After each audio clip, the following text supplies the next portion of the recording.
हे hi hello everyone. स्वागत है आप सभी का अन अकेडमी पे। मैं दीपक कुमार सिंह। तो जैसा कि आप सभी जानते हैं कि 1991 जो ग्लोबलाइजेशन एलपीजी रिफॉर्म्स हुए थे, उस एलपीजी रिफॉर्म्स के बाद में अगर आप ये इंडिया देख रहे होंगे तो 1991 के बाद में इंडिया जो था ये कहीं ना कहीं ग्लोबल लेवल पे दूसरे देशों से बहुत तेजी से कनेक्ट होना स्टार्ट होता है।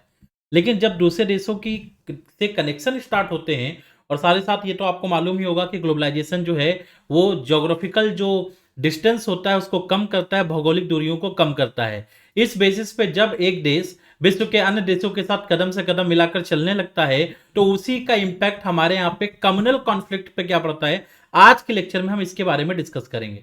ये अभी यूपीएससी ने क्वेश्चन पूछा भी था, ठीक है, पहले भी पूछ चुका है, और ये हमेशा ये एक इंपॉर्टेंट टॉपिक है कि भाई कैसे कम्युनलिज्म का इंपैक्ट जो है वो ग्लोबलाइजेशन का इंपैक्ट जो है कम्युनल कॉन्फ्लिक्ट में देखने को मिलता है। तो आइए देखेंगे, इसके बारे में आगे डिस्कस करेंगे। तो सबसे पहले स्टार्ट करते हैं, ठीक है। कुछ बेसिक जानकारी आपके लिए।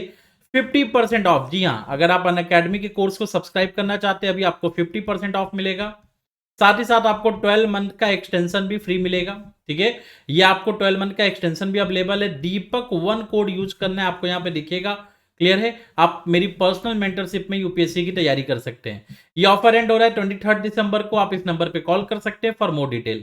चलिए आगे देखेंगे बच्चों। संघर्ष आपका साथ हमारा, आप यहाँ पे हमारा बैच ज्वाइन कर सकते हैं जो कि स्टार्ट हो रहा है, क्लियर है, 23 दिसंबर से। तो आप इस बैच को भी ज्वाइन कर सकते हैं। ये 2025 के लिए बैच है, क्लियर है। साथ ही आप इस नंबर पे कॉल करके बाकी जानकारी आप यहाँ पे ले सकते हैं। ये फाउंडेशन बैच है जो बेसिकली आपके लिए लाया गया है। साथ ही साथ अगर आप हिंदी मीडियम से तैयारी कर रहे हैं तो हिंदी मीडियम की तैयारी में आपको one on mentorship complete pre mains की टेस्ट सीरीज, जो सारी चीजों के साथ में आप 30 दिसंबर से जो बैच स्टार्ट हो रहा है वो बैच आप ज्वाइन कर सकते हैं, क्लियर है। तो ये भी आपके लिए बहुत ही अच्छा ऑफर है यहाँ पे, तो ज्वाइन करें, क्लियर है। चलिए आगे चलते हैं। तो टॉपिक बहरहाल ये है कि ग्लोबलाइजेशन का इंपैक्ट हमारे कम्युनल कॉन्फ्लिक्ट पे क्या पड़ेगा। जाहिर सी बात है, अगर आप यूपीएससी की तैयारी करें तो ग्लोबलाइजेशन का मतलब तो मालूम होगा। 1991 में भारत ने अपने दरवाजे विश्व के अन्य देशों के लिए ओपन कर दिए, खासकर आईएमएफ की शर्तों पर। उसके बाद विश्व के बाकी देश भारत में अपने व्यापार शुरू कर दिए, और भारत विश्व के दूसरे देशों में। एक हिसाब से जो ज्योग्राफिकल दूरियां थी, जो ज्योग्राफिकल डिस्टेंस थे, वो कम होते चले गए और लोग मिलते चले गए। लेकिन इसने हमारे यहाँ पे कम्युनल कॉन्फ्लिक्ट पे भी काफी असर जो है वो कहीं ना कहीं देखने को मिलता है, इसका प्रभाव देखने को मिलता है। सबसे पहले अगर आप देखेंगे तो enhance the connectivity and information flow. जी हाँ, मतलब यहां पे कहने का मतलब क्या है कि भाई जब जो ग्लोबलाइजेशन आया तो ग्लोबलाइजेशन ने एक नए तरीके के मीडियम्स लेकर आए जिससे लोग कनेक्ट होना शुरू हुए। फॉर एग्जांपल इंटरनेट और सोशल मीडिया। अब जब इंटरनेट सोशल मीडिया पे लोग कनेक्ट हुए तो इन्फॉर्मेशन जो है ना बहुत तेजी से स्प्रेड होनी शुरू हुई। साथ ही साथ फेक न्यूज भी बहुत तेजी से, और र्यूमर्स जो हैं, प्रोपोगेंडा वीडियो जो हैं, ये भी बहुत तेजी से फैलने लगे। अब जब fake news, rumours, propaganda video ये सब न्यू कनेक्टिविटी के कारण बहुत तेजी से फैलने लगे तो इसने भारत में कहीं ना कहीं कम्युनल कॉन्फ्लिक्ट स्टार्ट किया। कम्युनल कॉन्फ्लिक्ट को कहीं ना कहीं पुशअप एक बोला बोला जाए कि उसको बढ़ावा दिया। तो यहाँ पे आप देख सकते हैं कि फिर भारत में उसी के बेसिस पे कास्ट वायलेंस, रिलीजियस राइट्स और migration of people from certain areas due to fear of unrest ये देखने को मिलता है। तो इस एक हिसाब से अगर आप देखेंगे तो ग्लोबलाइजेशन का पहला इंपैक्ट जो है वो कनेक्टिविटी और इंफॉर्मेशन फ्लो का है, जिसकी वजह से हम कम्युनल टेंशन देखने को मिलता है। तो इसके कुछ एग्जांपल्स हमें देखने को मिले। सेकंड आप देखेंगे globalisation, global organisation of communal association. जी हाँ, अगर आप देखेंगे तो इंटरनेशनल लेवल पे ऑपरेशन जो थे, क्लियर है, वो स्टार्ट हो गए। पहले जो था वो केवल कंट्री तक सीमित था, लेकिन अब हमारे देश में जो भी रिलीजन बेसिस पे जो फाउंडेशन थे, ऑर्गेनाइजेशन थे, वो ग्लोबल लेवल पे अपना रोल प्ले करने लगे। इसकी वजह से जो कॉन्फ्लिक्ट, जो कम्युनल मुद्दा कभी कंट्री या देश के चार दीवारी के भीतर रहता था, अब वो देश से बाहर निकलकर पूरे विश्व स्तर पर फैल गया। तो ये भी हमें देखने को मिलेगा कि conflict that were once local regional began to take national और इवन इंटरनेशनल सिग्निफिकेंस, ये भी हमें देखने को मिलता है। नेक्स्ट आप देखेंगे role of new media and radicalisation. जी हाँ, अगर आप देखेंगे जो न्यू मीडिया है, मतलब आज का जो डिजिटल मीडिया है, सोशल मीडिया है, इनके कारण अगर आप देखेंगे तो यहां पे आपको देखने को मिलेगा कि इनके द्वारा रेडिकलाइज द इंडिविजुअल, मतलब ये कम्युनल ग्रुप्स को, इंडिविजुअल्स को रेडिकलाइज करने की क्षमता रखते हैं। इनके न्यूज से जो एक समूह वर्ग है वो यूनाइट होता है अपने अधिकारों को लेकर, ठीक है। And this led to increase the radical groups in the activities, और इस तरीके से रेडिकल ग्रुप उनकी एक्टिविटीज जो होती हैं वो स्टार्ट होती है। For example recruitment by extremist organisation and incidents of the communal violence. मैं आपको बताता हूं, अभी आपने देखा होगा कि संसद में कुछ लोगों ने मिलकर अटैक किया। खैर वो कलर बम था, लेकिन संसद के सुरक्षा घेरे को पार करके वो घुसे। वह सोशल मीडिया के किसी एक पर्टिकुलर पेज से जुड़े हुए थे। मैं नाम नहीं लेना चाहूंगा क्योंकि वह नाम जो है वह भारत के उस व्यक्ति का नाम है जिसने भारत की आजादी के लिए बहुत ही कम उम्र में शहादत हासिल कर ली थी, लेकिन लोग उनके नाम के आधार पे भी इस तरह के काम कर रहे हैं। ऐसे रेडिकलाइजेशन हो रहा है आजकल न्यू मीडिया और ये डिजिटल मीडिया और डिजिटल प्लेटफॉर्म के कारण, जो हमें यहाँ पे देखने को मिलता है। तो आप एक एग्जाम्पल के रूप में आप उसे मेंशन कर सकते हैं। नेक्स्ट आप देखेंगे finding and revival of old norms. जी हाँ, अगर आप देखेंगे कि ग्लोबलाइजेशन स्टार्ट हुआ, लोग एक दूसरे से कनेक्ट हुए, तो इसकी वजह से लोगों ने फंड प्रोवाइड करना शुरू किया। ठीक है, yes, funding and revival of old norms. अब इससे क्या हुआ कि एक देश में जहां पे ज्यादा पैसा है, जहां पे पैसा कम है, वहां पे फंडिंग पहुंची। फंडिंग वहां पे पहुंचती है, वहां पे लोग स्टार्ट करते हैं कम्युनल ऑर्गेनाइजेशंस। ठीक है, वो कम्युनल ऑर्गेनाइजेशंस क्या करना शुरू करते हैं, ये ओल्ड नॉर्म को स्टैब्लिश करना शुरू करते हैं। आप इसे हमारे यहाँ पे पंजाब में आप देख सकते हैं खालिस्तान मूवमेंट। कैसे खालिस्तान एलपीजी ग्लोबलाइजेशन के बाद में अगर आप देखेंगे तो ग्लोबलाइजेशन के बाद में किस प्रकार से खालिस्तान का जो प्रोपोगेंडा है वो कनाडा में बैठ के चलाया जा रहा है, आप इसका बेटर एग्जांपल आप यहां से समझ सकते हैं। ठीक है, उसके बाद आगे बढ़े तो social media and expression of views. अब सोशल मीडिया जो है, globalisation allowed the individual to express their reviews with fewer regulations on platforms like social media. अब यहां पे क्या होता है, लोग अपने व्यूज एक्सप्रेस करते हैं, अपनी बातें रखते हैं। अगर कहीं पे कोई इशू आ रहा है तो सोशल मीडिया के तहत हमें पहले उसकी खबर लग जाती है, उसकी भनक लग जाती है। इसकी वजह से क्या होगा, कम्युनल आइडियाज स्प्रेड करेंगे।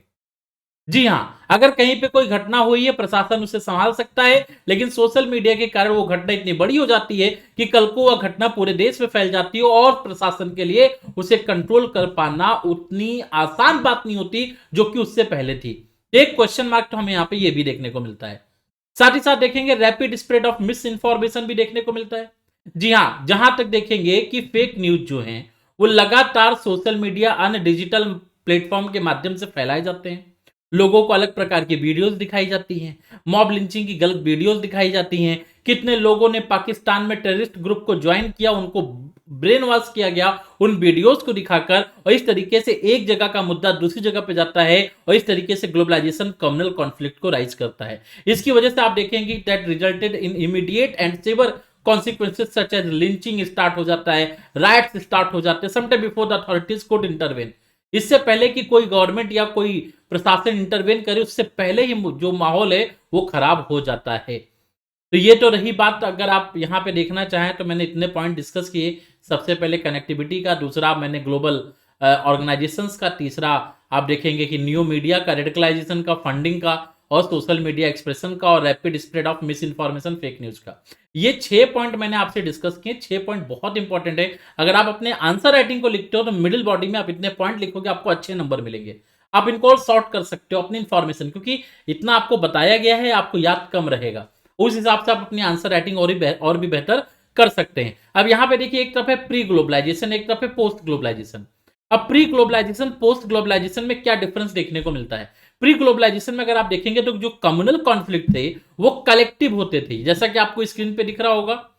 ठीक है, मैं कलर चेंज कर देता हूं। देखिए, कलेक्टिव पनिशमेंट, कम्युनल राइट्स, एक साथ लोग, एक पूरी कम्युनिटी के लोग दूसरी कम्युनिटी पर अटैक कर देते थे।